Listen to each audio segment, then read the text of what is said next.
Everyone, this is Robert Wieber, and I just wanted to do my quiz review questions for you.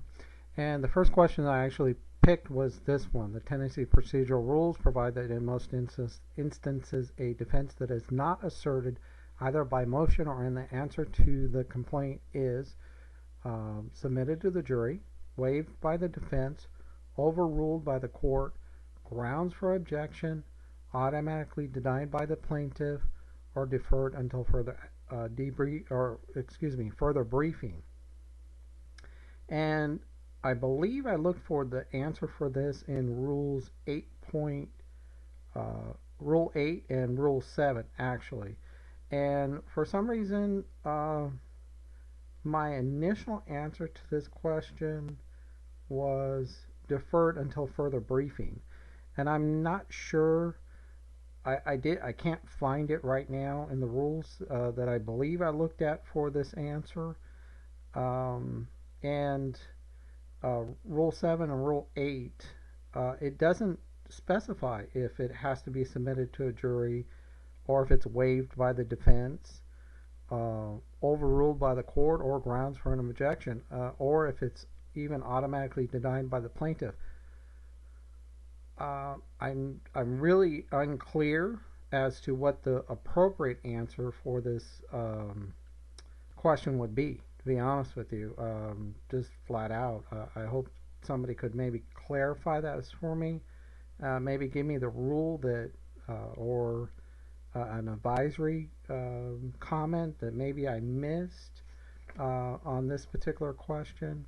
The other question that I do have in regards to the quiz is on this one. According to Tennessee Rules of Civil Procedure, Rule number 5, when a party is served by mail, at what point is the service considered complete?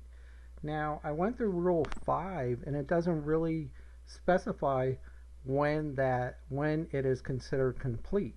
From my understanding, it would be, from reading all the rules, it would be when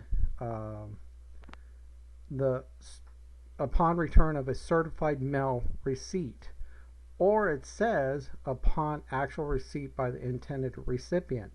Now, from what I was reading, to me it's not very clear.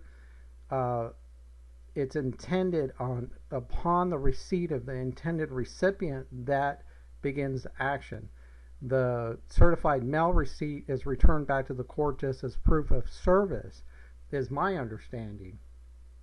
And if it was upon mailing, it wouldn't give sufficient time for the person to respond to the complaint to the court. And upon delivery by the mail carrier, there is something in Rule 501 that says that if it's mailed to them, it can just be left at their residence.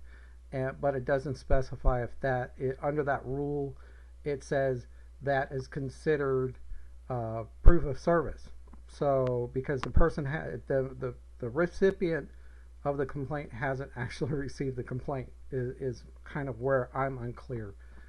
And I believe my answer for this one was upon actual receipt by the intended recipient, but the system said that I got the question wrong.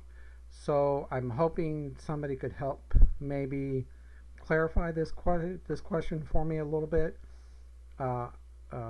Just in what, maybe I missed something in the advisory comments or something specifically within the language that maybe I didn't quite understand.